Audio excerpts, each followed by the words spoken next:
What's going on, guys? Welcome back to another episode of Lockdown Coverage. If you guys are new to the channel, my name's Daniel. On today's episode, I'm going to be doing a new kind of segment that I thought about. It's going to be top players at each position in the NFL going into the 2020 season. This list is for the most part opinionated by me, but I do have some stats and some facts to back it up.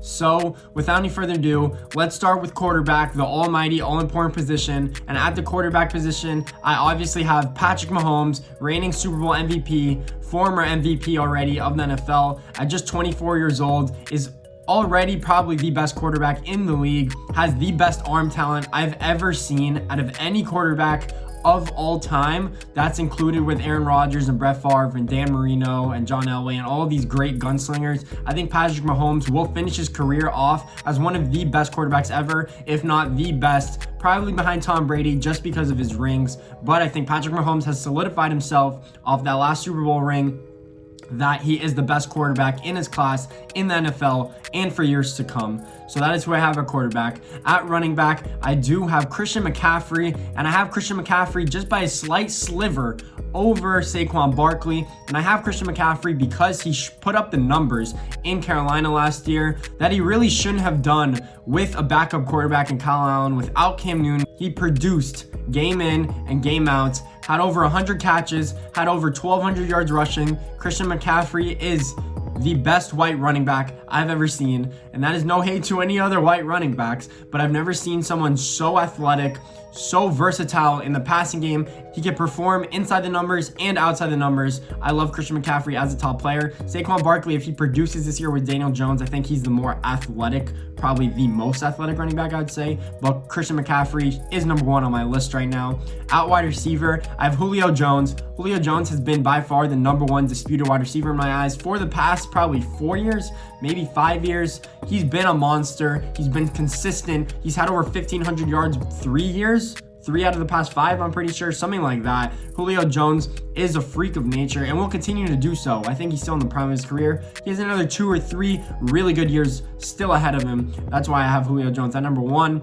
And at the tight end position, I have George Kittle. George Kittle, again, beat out another tight end in Travis Kelce by barely anything, by literally a sliver, but I have George Kittle ahead of him because I think he is a better inline blocker in the running game, and because I think George Kittle has more top-end speed than Travis Kelce. Travis Kelce does have better hands, I would say, can go high point the ball better, but George Kittle as a whole has the things that you want from a number 1 tight end in the NFL. Well, now that Gronk is back, we'll see how Gronk actually performs. I didn't even think about him, but I think George Kittle will be the number 1 tight end again this year. And then we're going to move on to offensive tackle. My best offensive tackle is David Bakhtiari from the Green Bay Packers. He has been consistent probably the last 4 to 5 years for the Green Bay Packers. First team All-Pro, Pro Bowl selection for the past 4 or 5 years, protected Aaron Rodgers, probably one of the most important quarterbacks in the NFL's blind side for the past 5 to 6 years. I love what he's done in that position.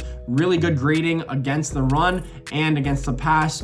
Probably the best tackle in the NFL in my opinion. At guard, again, the best guard by far, I think beats out Zack Martin, is Quentin Nelson. And Quentin Nelson beats out Zack Martin. He consistently gets to the second level, and he's really good. If you throw him out on a screen and you want him to run 10 yards down the field and block a safety or a corner, obviously they're going to be super intimidated by him because he's Quentin Nelson. He's one of the biggest offensive guards in the league, but I think he's the best and will be the best to come because he is so young, because that Colts offensive line is also really good. He's not going to have to play left tackle and be against probably the best pass rushers in the NFL. He's a guard, so at the end of the day, he could worry about guard problems. And then I'm not going to include centers on this list just because I don't really have a top tier center in terms of the best center in the NFL, but I'm going to skip to defensive tackle. And at defensive tackle, I have Aaron Donald, obviously, whatever you want to have him as an edge rusher or a defensive tackle. I think he fits that position more, obviously.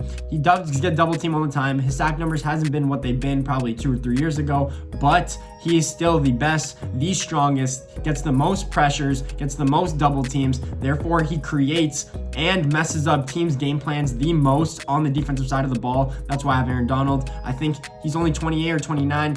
I still think that he'll be this good for the next 4 to 5 years.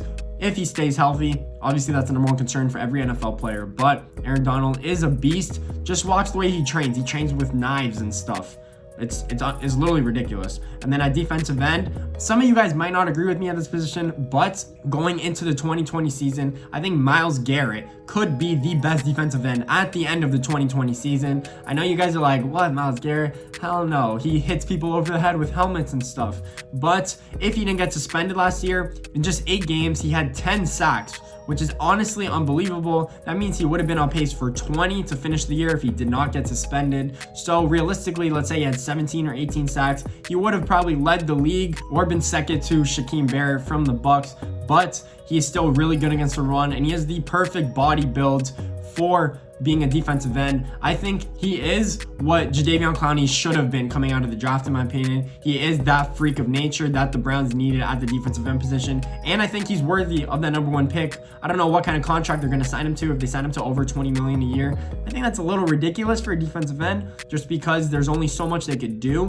But if there's anyone you pay him for, it's probably the best in the league, so Myles Garrett might be deserving of that.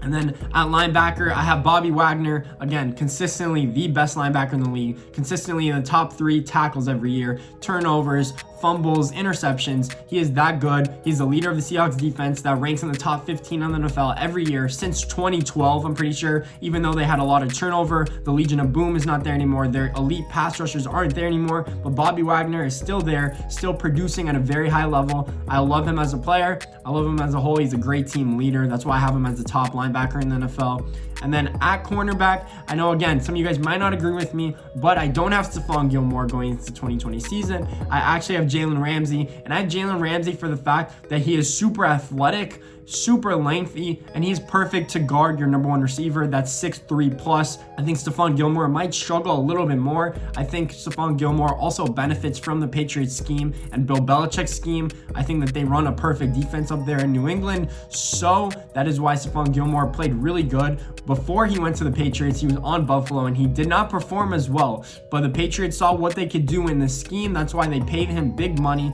But I think Jalen Ramsey, you can throw all over the field on any team and he will perform the way he does game in and game out. That's why I have him as my top corner in the league, and I still think he'll be really good. There's a lot of really young players on this list, which I love because that means they will be playing at a really high level for the foreseeable future. And then at safety, I have Jamal Adams. Again, another really, really young player. Does want to get traded from the Jets. We'll actually see what happens with that. If he does get traded, I will have a video uploaded for that.